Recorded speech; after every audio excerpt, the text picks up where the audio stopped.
வச்சுக்கிட்டே இருந்தா என்னடா அர்த்தம்? எது பெருசுன்னு அடிச்சு காட்டு. அனைவருக்கும் வணக்கம். நான் உங்கள் சதீஷ். வாங்க கருத்தா பேசுவோம் என்ற யூடியூப் சேனலை புதுசாக ஆரம்பிச்சிருக்கேன். ஸோ இதில் ஒரு விஷயம் மட்டும் இல்லாமல் நிறையா சம்மந்தப்பட்ட சில விஷயங்கள் நம்ம கருத்தை ஆராய்ந்து நம்ம நிறைய விஷயங்கள் பேச போகிறோம். ஸோ மக்களே, உங்களோட ஆதரவையும் உங்களுடைய லைக் அண்ட் சப்ஸ்கிரைப் பட்டனையும் ரொம்ப அவளோட எதிர்பார்க்குறேன். சரி, இன்றைக்கான டாபிக் என்னன்னு பார்த்தீங்கன்னா, சிஎம் விஜய் அவர்கள் அப்புறம் ஜனநாயகம். ஓகே, இந்த ரெண்டு டாபிக் பேசுறதுக்கு ஒரே ஒரு மனிதனாக காரணம் யார் பார்த்தீங்கன்னா, சிஎம் ஜோசப் விஜய் அவர்கள். ஓகே, அவரை பற்றி என்ன நான் சொல்கிறேன்ற பார்த்தீங்கன்னா, இந்த விஷயத்தில்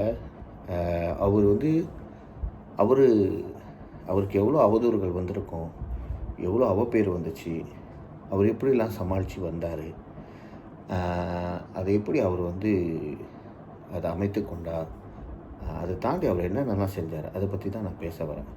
ஏன் நான் இதை சொல்கிறேன்னா, அவர்கிட்ட ஒரே ஒரு விஷயம் தான் இருந்துச்சு, அமைதி. அந்த அமைதியான விஷயத்தை நம்ம கடைபிடிச்சாலே நம்ம வாழ்க்கையில் அதை இம்ப்ளிமெண்ட் பண்ணோம்னா நம்ம நிறைய விஷயங்கள் சாதிச்சு வரலாம். ஏன்னா நான் அதுதான் பார்க்குறேன். ஏன் இன்றைக்கி அவரை பற்றி பேசுகிறேன்னா, அவர் கடைப்பிடித்த அந்த அமைதி தான். அந்த அமைதி மூலியமாக தான் அவருக்கு யார் என்ன செய்கிறாங்க, அவருக்கு சுற்றி என்ன நடக்குது, எந்த ஒரு இமோஷனுக்கு ரியாக்ட் ஆகணும். ஏன்னா நம்ம பொதுவான வாழ்க்கையில் நம்ம லைஃப் ஸ்டைலில் பார்த்திங்கன்னா, நம்ம வேலை இடத்துலையே நம்ம முதலாளிகள் நம்மளை சீண்டுவாங்க, நம்ம கோவப்படுத்தி பார்ப்பாங்க. ஏன்னா நம்மளை ட்ரிகர் பண்ணணும், நம்ம கோவப்படணும், அதை அத்தரப்படணும், அதை வச்சு அவங்க ஒரு அரசியல் செய்யணும்னு சொல்லி நம்மளை சீண்டுவாங்க இல்லையா? ஸோ இந்த இடத்துல நம்ம என்ன செய்யணும், அமைதியாக இருக்கணும், பொறுமையாக இருக்கணும். விஜய் மாதிரி இருக்கணும். அவர் என்ன பண்ணார், அமைதியாக இருந்தார், பொறுமையாக இருந்தார். எந்த நேரத்தில் எதை பேசணுமோ அதை பேசினார், அதை பேசி அவர் ஓட்டாக கன்வெர்ட் பண்ணார். இது அவர் அமைத்த யுக்தி. ஓகே, ரெண்டாவது விஷயம் யுக்தி. அது இப்போ நம்ம சுற்றி அமைதியாக இருந்தால் அமைதியாக இருக்கணும்னு இல்லை, அமைதியாக இருந்து பாடத்தை படிக்கணும்.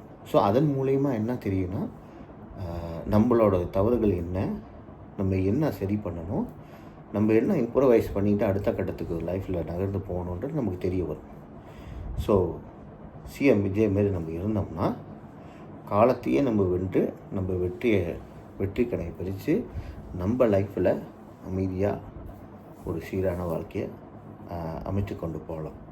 ஸோ இதன் வழியாக நான் இந்த வீடியோவில் தான் சொல்கிறேன். சார், ஜனநாயக படம்னு ஆரம்பத்தில் சொன்னல, அந்த படத்துலேயும் கூட நிறைய இஷ்யூ வந்துச்சு. 6 மாத காலம் ஒரு படத்தில் நடித்து கஷ்டப்பட்டு அவர் நினச்சிருந்தா எமோஷ்னல் ஆகி கோவப்பட்டு பேசியிருக்கலாம், அரசியல் பிரச்சாரத்தில் கூட பேசியிருக்கலாம். ஆனால் அதுவும் பேசலையே அவர். அதுதான் சொல்கிறேன், எங்கே என்ன பேசணும்னு தெரிஞ்சிருக்கணும், எங்கே எதுக்கு கோவப்படணும்னு தெரிஞ்சிருக்கணும். அங்கங்கே அவர் கோவப்பட வேண்டியதில் கோவப்பட்டு, பேச வேண்டிய இடத்துல கரெக்டான விஷயத்தை பேசி அவர் வெற்றி நிலைநாட்டிக்கிட்டார். ஓகே, அப்போ அந்த படம் அத்தனை மாதத்துக்கு வரல. அப்புறம் அவர் ஏதாவது இது பண்ணாரா? இல்லை. என்ன செய்யணும்? ஓகே, அந்த ப்ரொடியூசருக்கு ஒரு விஷயத்தை கொடுத்தா, அதாவது ஒரு அங்கீகாரத்தை கொடுத்தா, அந்த அங்கீகாரம் மூலிமா அவர் ஒரு படத்துக்கு என்ன செய்வாரோ செஞ்சுக்குவார். இதை தான் செஞ்சார்.